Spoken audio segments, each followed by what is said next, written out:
So thank you, Jane. Welcome, everybody. It's really an honor to talk to Frank. He's won every award in architecture, the Pritzker Award and everything else. Interestingly, there was a Vanity Fair poll of 52 prominent people, including 13 Pritzker winners, and they selected almost unanimously Frank as the most important architect in the world since 1980. So it's a pretty... He just told me about that. My fees are going up right away. So I thought because many of you here had just been involved with the FBI, first thing I would do is ask Frank what he thinks, and I hope there's a picture of the FBI headquarters, the J. Edgar Hoover headquarters. Is that, so Frank? There's been a lot of talk about the FBI and Clinton and Trump, but nobody's talked about this unbelievable building. The first word I'd say is transparency.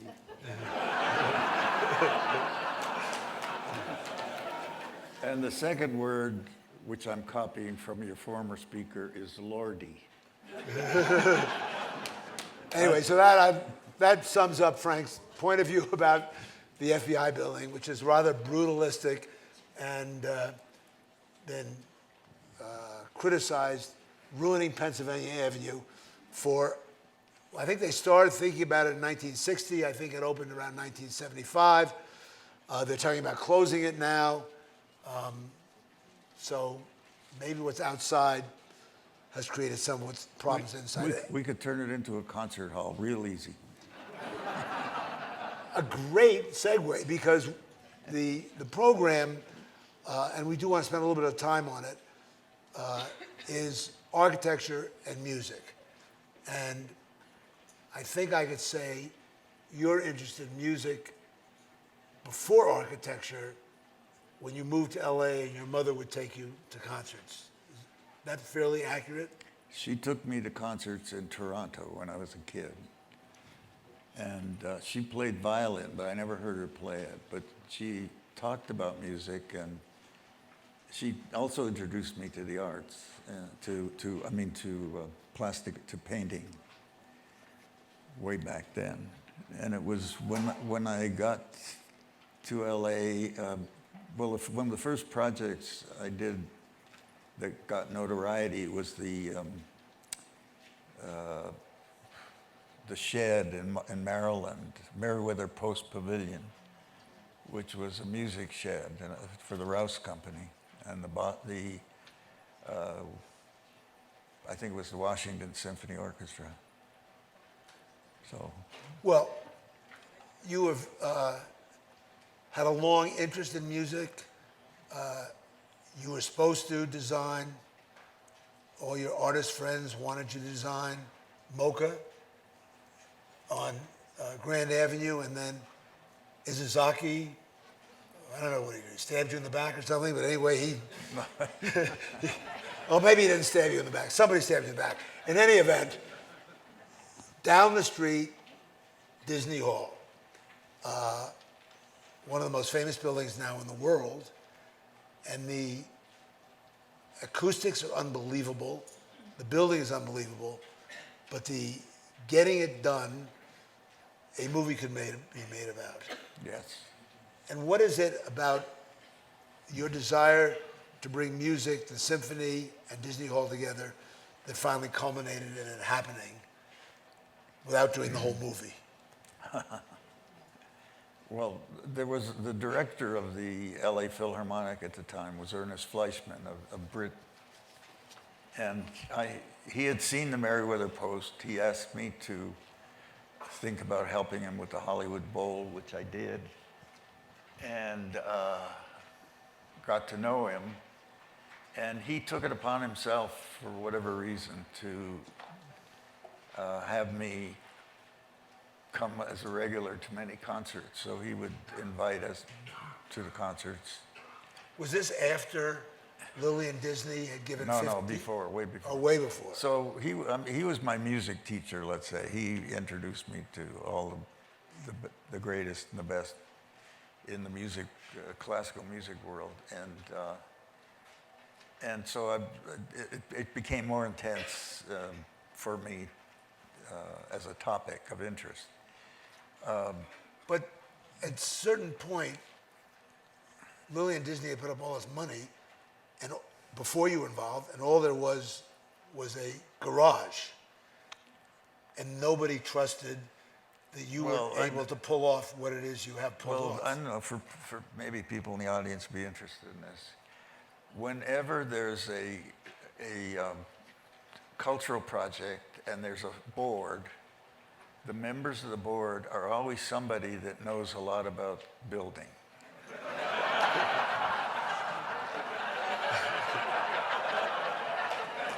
I'm going to get to your view of developers in a minute.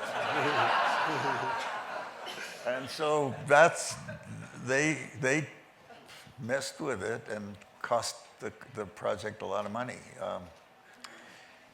And I couldn't do anything. They were on the board.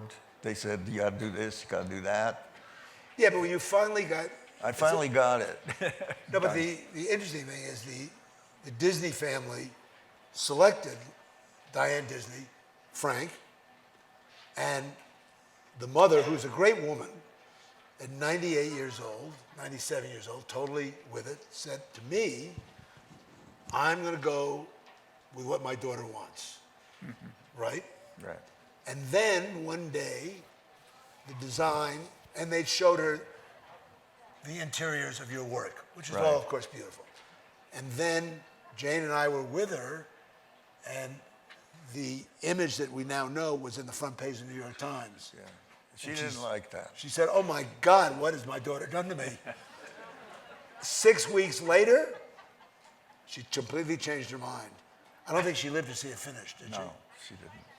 She was great to work with. I had more fun with that lady. I used to go visit her and have tea, and she took me through all the Walt stories. I mean, you probably know all of them, but she showed me the collection of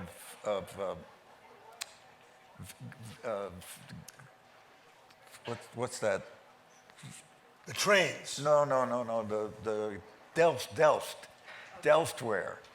She showed me this collection of Delftware that she and Walt collected, and I said, "But Lily, it's the stuff from the cheap tourist stores.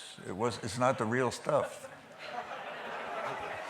And she started giggling. She says, "Yeah, we love that kind of."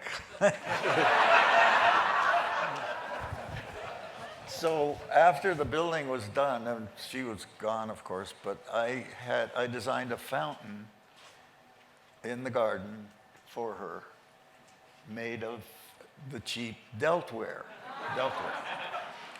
And guess what happened? Delft heard what it was for and sent the real stuff. So we broke up all these beautiful pots and made this thing, but it's the real stuff. But she was like that. It was crazy, dude. Michael Jackson, I don't know how this comes into my mind, was obsessed with two things. Walt Disney, and he would go to Lillian Disney's house and go through his drawers to see what his socks looked like at all, and you. He was obsessed with two things, and he would call me up and say, Michael Jackson. Michael Jackson. I've never tried. Can I? Well, he did call me once, so I picked up the phone. And he said, "Michael," I thought he was kidding. He wanted to sleep in Disney Hall. Yeah, no but he said he loved my work and blah blah blah blah. And so I was at the doctor's office. We shared a doctor. You didn't have as many faceless as he did. No, it was Arnie. Oh my God. So I went there, and Arnie said, "Your fan is sitting in my office. Would you go visit him?" So I went down the office, and there's Michael Jackson eating a sandwich, and he looks at me, And he says, "Are you in the film business?" He didn't know who the fuck I was.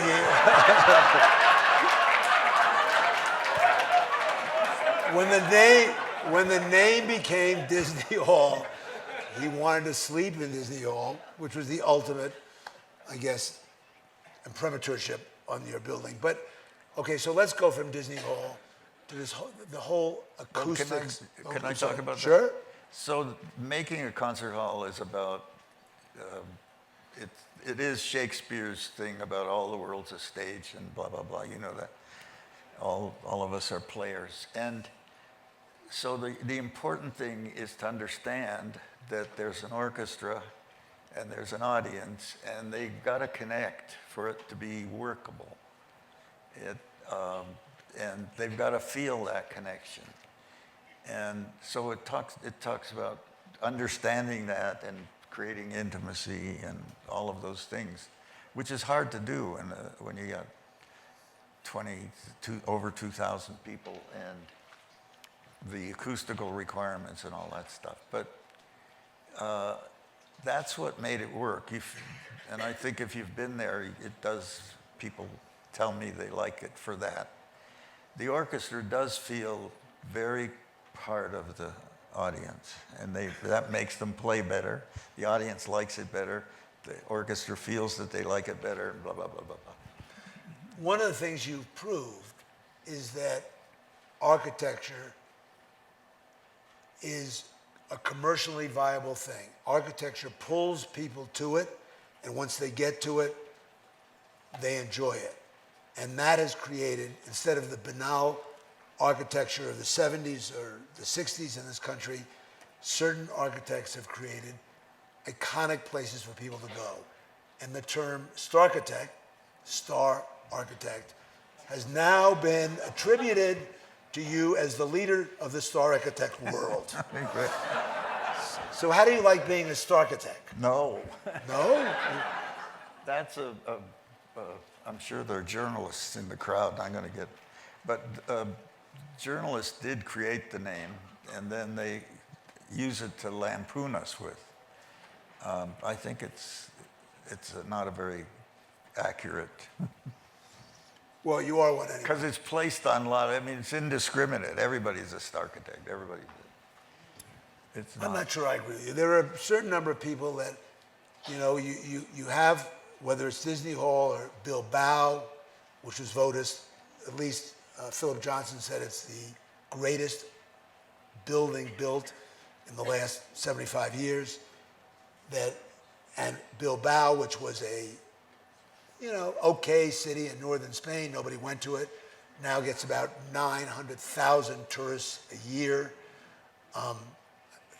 Some of the other architects have created things that create interest in the public that never before has been found. You certainly go all over Europe, and what do you go to? Do you go to famous buildings that were built thousands of years ago by architects? So I think the idea of a starchitect, which sounds stupid, I know the word, but you have given us, and developers, what do you think about developers? I mean, you have made some developers very successful, but they also drive you crazy. No, it's like the board members.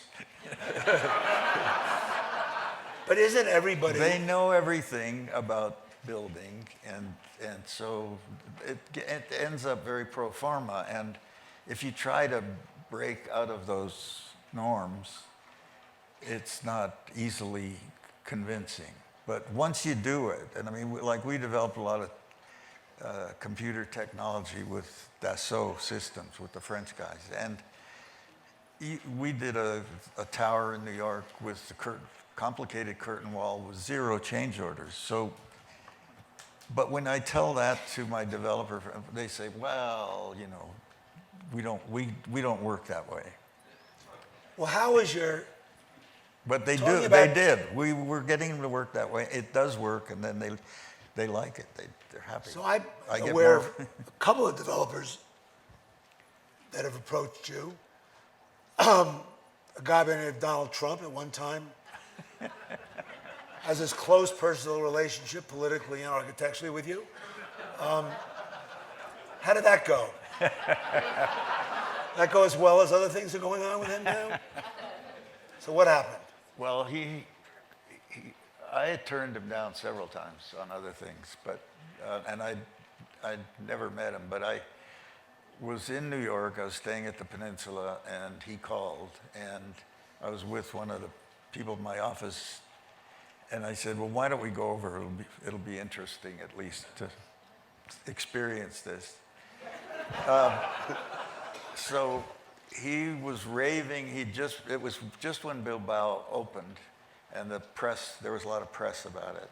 And you went to the throne room and the He wanted, Caesar's Palace and in he New York. wanted, I guess what he wanted was to capitalize on my press, Star Architect. to get him approval of the tallest building in Manhattan on 59th Street. So on 59th Street in the river, where somebody built those low-rise and put his name on, that was the site. There wasn't a chance in hell that he was going to get approved. But anyway, he was nasty when I turned him down. As I left, he slammed the door and said, "I'm going to build it with or without you. I'll give you 2 days," and slammed the door. And 2 days later, the mother called me. And said? And I said, "No." And he hung up the phone. And then, as luck would have it, I went to a charity thing in New York, and they put me at the same table as.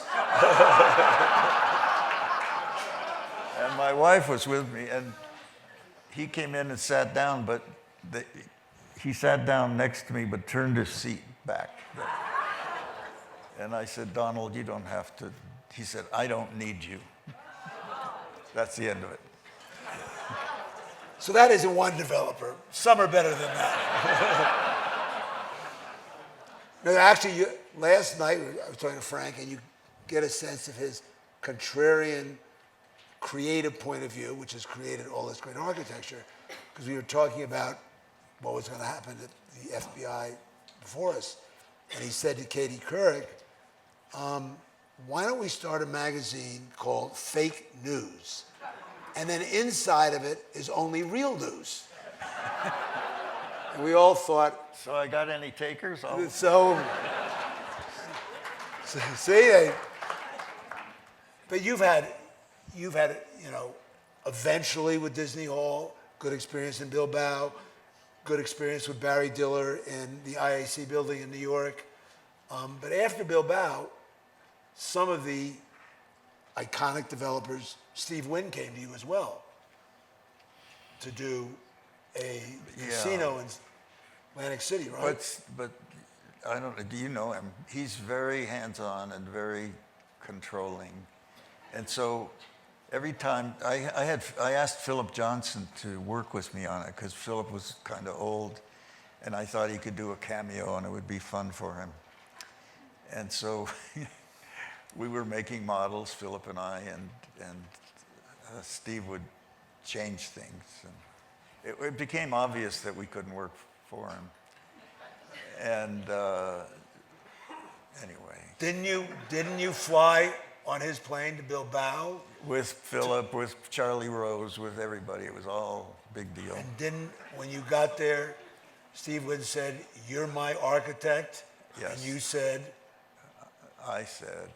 He said, "I've found my architect," and I said, "I haven't found my client."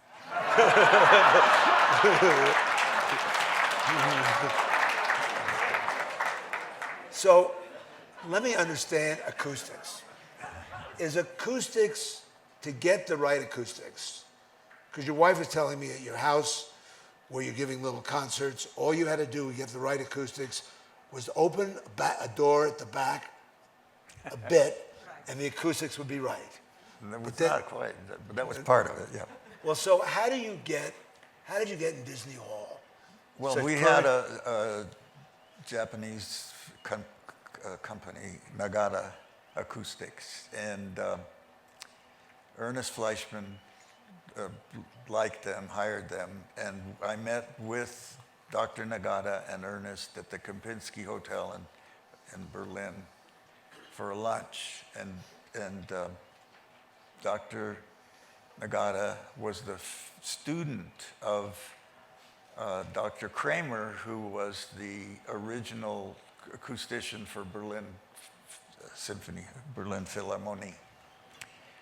And that was the most acclaimed concert hall at the time. We sat down to lunch, and Kramer says, "This is my favorite student." And Nagata said, "This is my favorite mentor." And I asked, I waited a while, and I said, "What's the best shape for a concert hall?" And Kramer said, "Like that, with the conductor here." And that's Berlin. And Nagata said, "That, with the conductor here." And I said, "So what do I do now?" And I remember they got into a fight. But is there, But we didn't do any. I spent a lot of time, and there's a hall that isn't the greatest visually inside, and it's got a lot of problems. But the building in Amsterdam, I forget names. The Concertgebouw is a box, but it's a wider box than at that time the model was Boston Symphony Hall, which was narrower and longer. And so by widening it, it made for a more friendly people relationship. So I got fixated on that.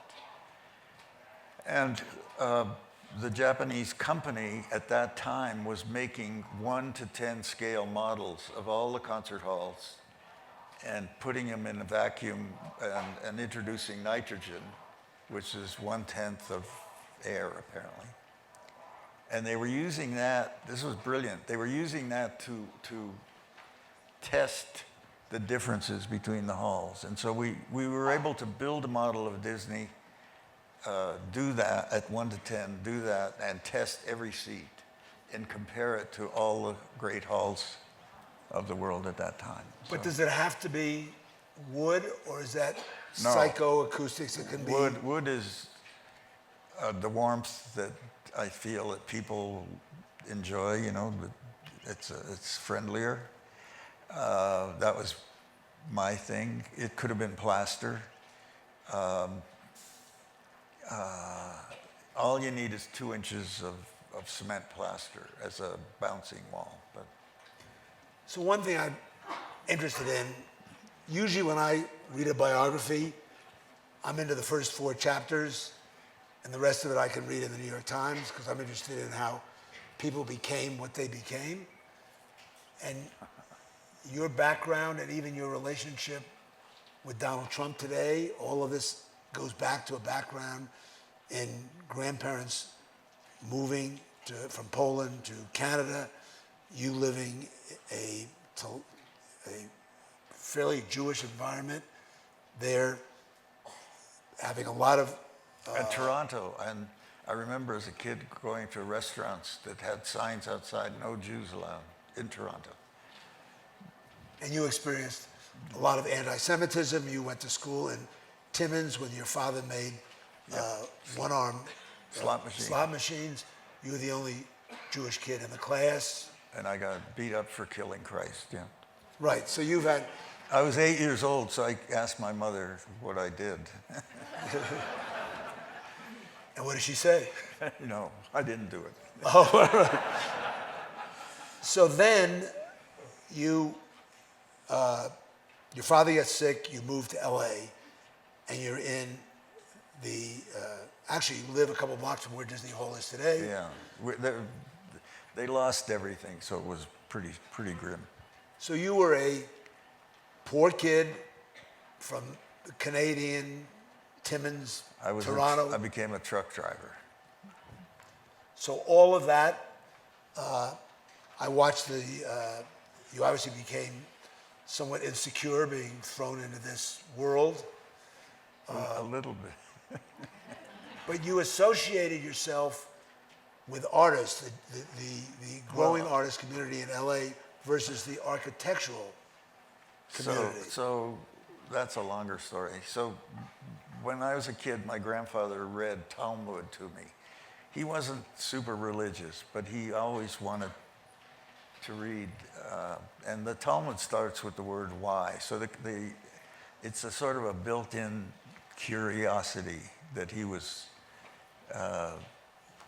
offering me as what I should do, to always be curious. And I think that served me well. And when I graduated from architecture school, the culture of architecture was not curious. I mean, they were Frank Lloyd Wright and Corbusier and all that, but it hadn't filtered down to... How did you even get to architecture school, being a truck driver? It doesn't seem to be a natural progression. I took night classes at Los Angeles City College, and then I took a class in ceramics. I was kind of interested in ceramics, and it was a guy named Glenn Lukens. It was at SC, and it was at night, and I took the first term, and then I took a second. On the second, he called me aside and he said, "You know, I'm building a house. I'd like you to come see it."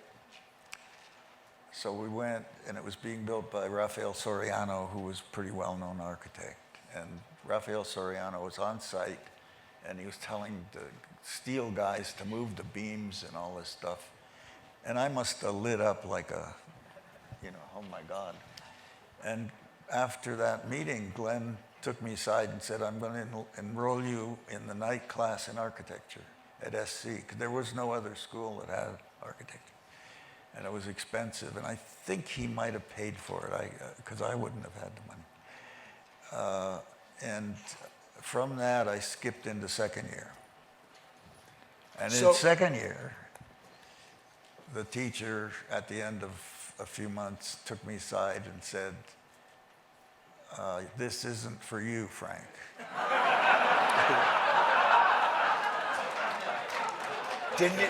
Didn't your father also think this wasn't for you, and your mother thought you would be a failure? Well, that was separate. But when she passed away, yeah, you found all your... I found her collection of my... So she didn't think that in the end. But the guy that in second year that told me to get out, that was anti-Semitism. My family name was Goldberg, not Gehry. Gehry is a fabrication. So at SC, Goldberg was kind of an Auslander, at that time. And when I used to, after I graduated and after I got known and all that stuff, I used to run into the guy, and he'd say, "Okay, I know, don't tell me."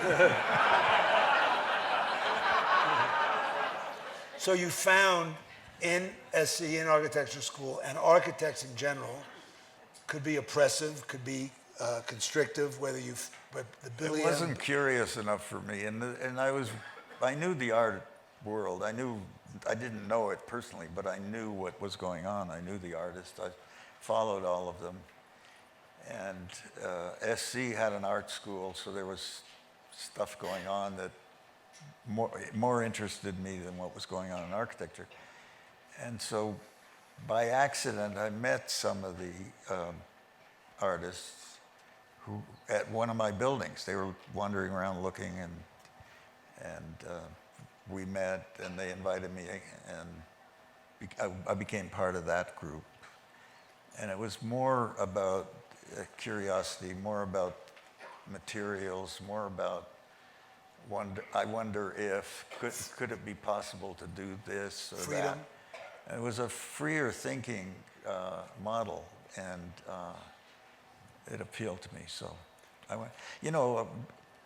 In the old days, architecture was an art. It's somehow lost that thing, because Giotto, the great painter, became an architect. El Greco, the great painter, became an architect. Michelangelo became an architect. They went from artist to architect, so it was a step up at that time. And I'm not asking for that to happen again, but at least parity. So in Sidney Pollack's film on you,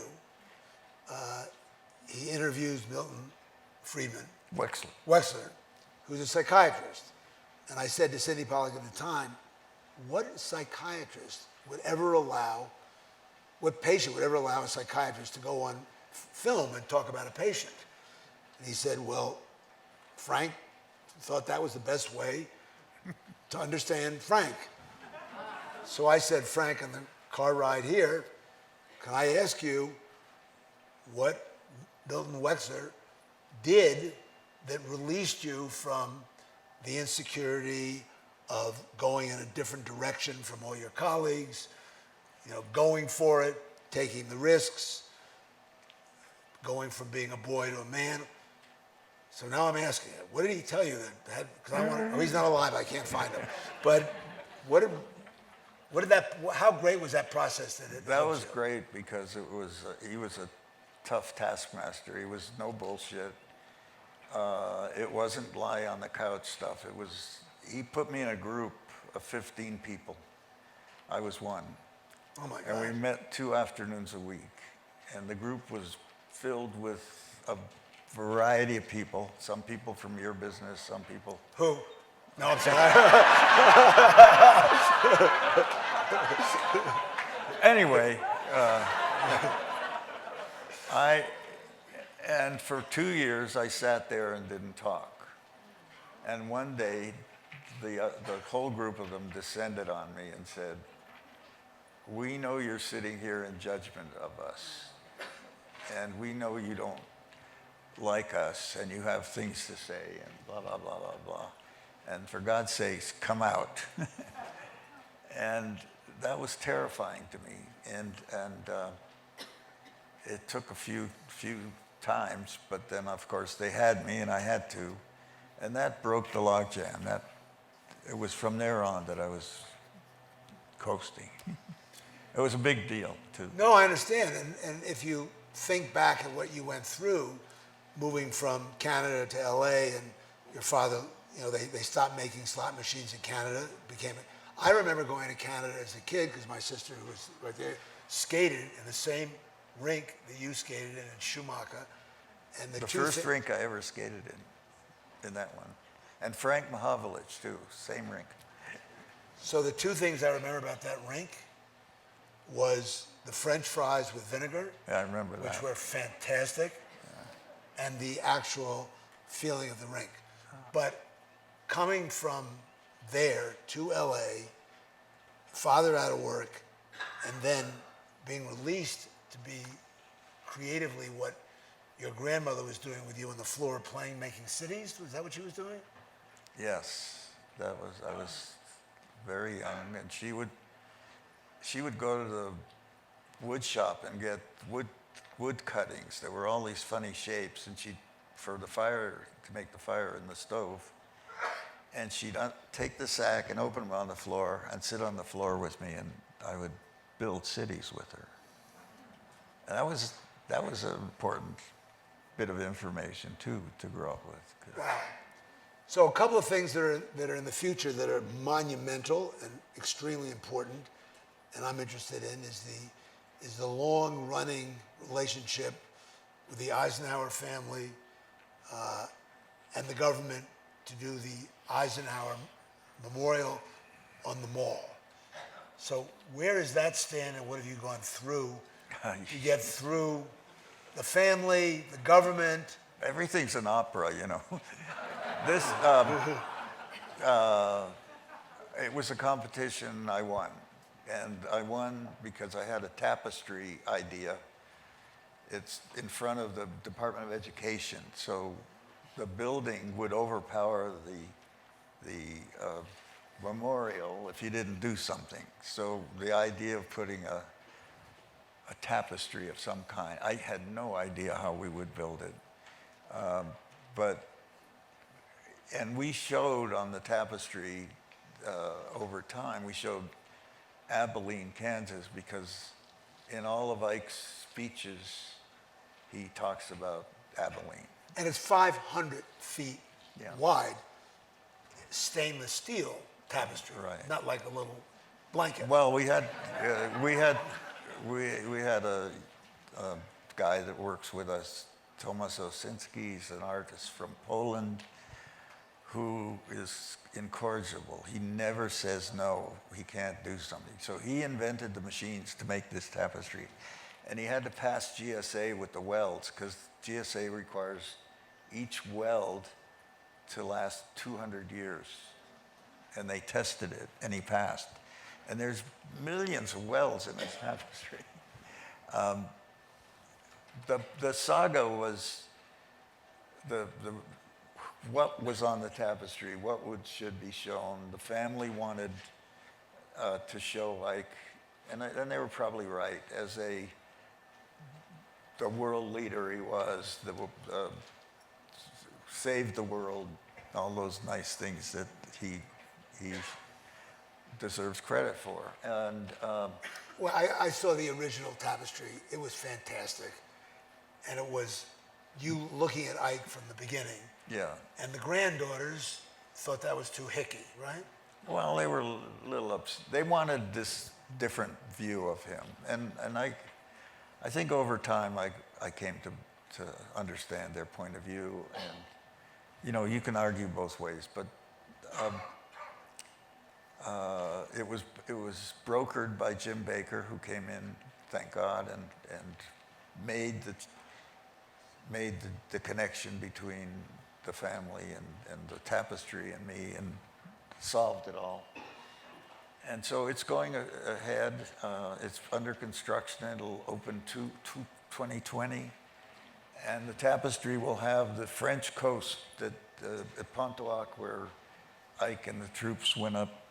But now it's a peaceful vision of it. And you met with the president of France. I met with Macron, and he's excited about it, or was. You like him better than Trump? Yeah, so far. I like his wife. That actually sounds like Trump.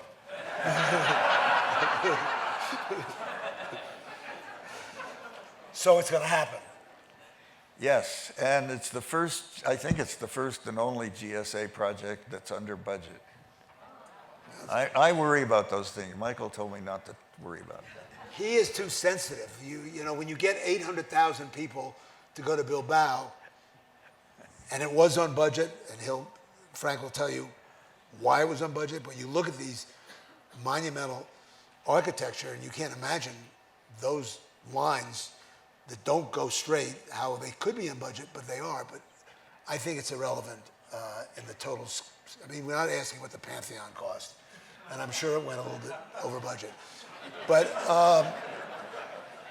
the other thing that's amazing to me, having come from Manhattan, where if you put up a statue in Central Park, you go through 20 years of angst because nobody wants you to touch it. You built this fantastic museum in the center of the Bois de Boulogne. How did anybody let you do that? That seems like hard to get done. It was. And it's fantastic. It was because there's an existing building in the park that Dior owned. It was a bowling alley. And we were only allowed to build the new building, the height of that, which would have been not so gracious. And I met with the mayor at that time and explained to him about the idea of building a garden building.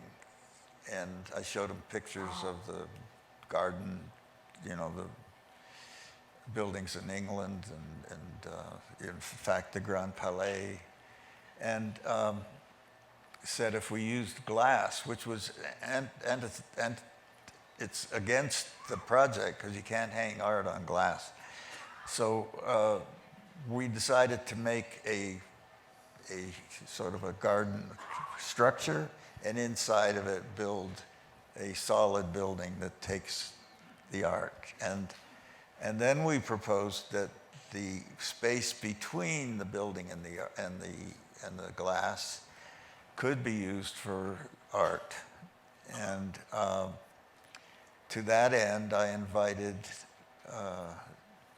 Daniel Buren, who's an old friend, to come at me with whatever he wanted in this space, and he sure did. If anybody saw it, he put stripes and colors all over it.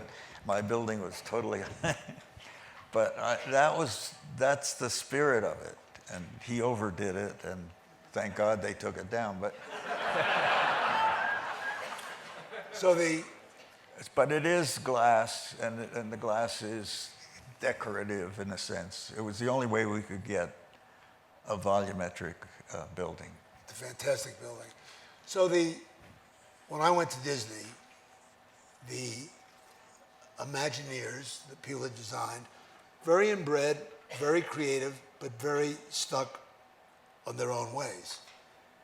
And I thought bringing in Frank, which was against everything they'd ever done, they never went to the outside. And so the first thing we did together was the corporate head, and none of these buildings, because Disney's very private about everything, none of these buildings are as famous as Bilbao say, but I think they're great.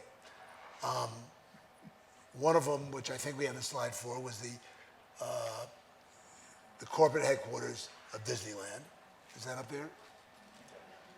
Which the Disneyland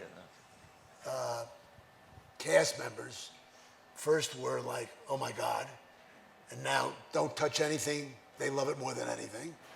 And that opened up for Disney the ability to go outside our company and use people who were not born in LA necessarily and went to USC necessarily, and played on the football team necessarily, as Walt's son-in-law did. And it changed the whole thing. The next thing we did was a project in Euro Disney, outside the theme park. Is that up there? And outside the theme park, but only about 80 yards away. It was called Downtown Disney. And we had a competition inside. Frank showed one thing, and then we had a very traditional Disneyland internal architect do the other. And there were 80 of us in the room. 78 picked the other architect. Frank was, and I picked Frank. We won.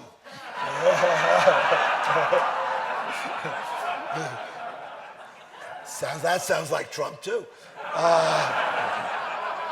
And in the course of building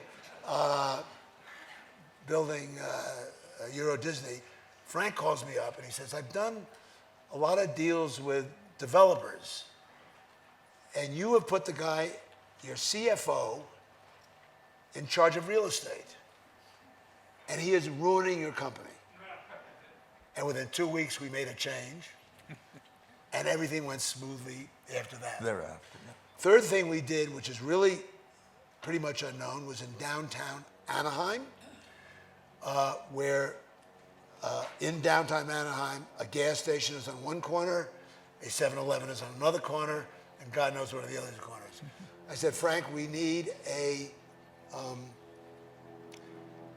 hockey practice arena for our professional team. And Frank really jumped into this. I didn't understand his Canadian background. And we got this great practice arena, which the inside was a Canadian hockey rink, and the outside was these two stainless steel things. And I called up Frank, and I said, Frank, I love it, it's great, but it looks to me like they're two breasts, and they're not side by side. And he said, you now understand me.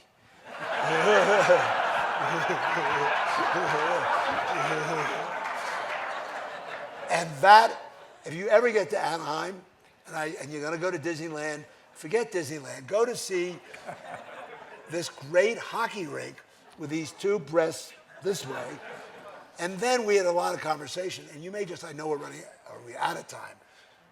But sexuality is in architecture, yes?